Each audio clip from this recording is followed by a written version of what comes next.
Hi cine நம்ம movie ரிவ்யூவில் toaster படத்தோட ரிவ்யூ தான் பார்க்க போகிறோம். இந்த படம் இப்போ தமிழ் டப்பில் அவைலபிளாக இருக்குது, மறக்காமல் செக் அவுட் பண்ணி பாருங்கள். இது ஒரு காமெடி மூவியாக வெளிவந்திருக்கு. இப்போ இந்த படத்துடைய கதையை பார்த்துடலாம்.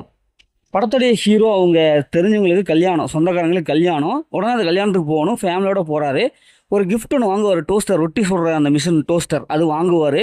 இவர் பயங்கரமான ஒரு கஞ்சனாக இருப்பார். ஏன்னா ஒத்த பைசா கூட யாருக்கும் செலவு பண்ண மாட்டார், பார்த்து பார்த்து சேர்த்து வச்சுருப்பார். அப்படிப்பட்டிருக்கிற சூழ்நிலையில் அவங்க ஒய்ஃபோடைய வற்புறுத்தலால் இதை வாங்கிடுவார்.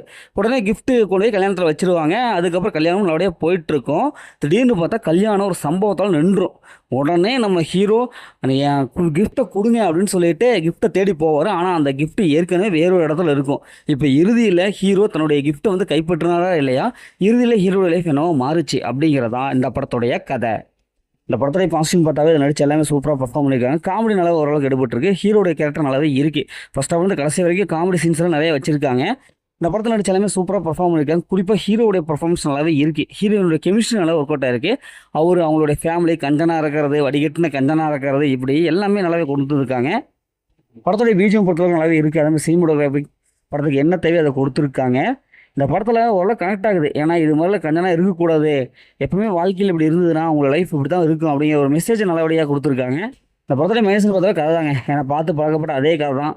நிறையா சீன்ஸ்லாம் பார்த்த சீன்ஸ் மாதிரியே இருக்குது. செகண்ட் ஹாஃபில் வர காமெடியில் கொஞ்சம் கிரன்ச்சாகவே இருக்குது. என்னடா இப்படிலாம் இருப்பாங்களா அப்படின்னு மாதிரி தான் இருக்குது. அது கிளைமேக்ஸ் அந்தளவுக்கு இல்லை. படத்துடைய லென்த்து கொஞ்சம் அதிகமாக இருக்குது, அதை கொஞ்சம் குறைச்சிருக்கலாம். மற்றபடி இந்த படத்தில் பெரிய வயசில் எதுவுமே இல்லை. இந்த படத்தில் அந்த மாதிரி சீன்ஸில் எதுவுமே இல்லை. ஃபேமிலியோட பார்க்கலாம். மொத்தத்தில் இப்படி சூப்பராக பார்க்கணும். இந்த படம் ஒரு ஒன் டைம் வச்சப்போ தான் நாங்கள் சொல்கிறேன். ஓகே, இதே மாதிரி எடுத்த ஒரு புதிய மூவியில் சந்திப்போம்.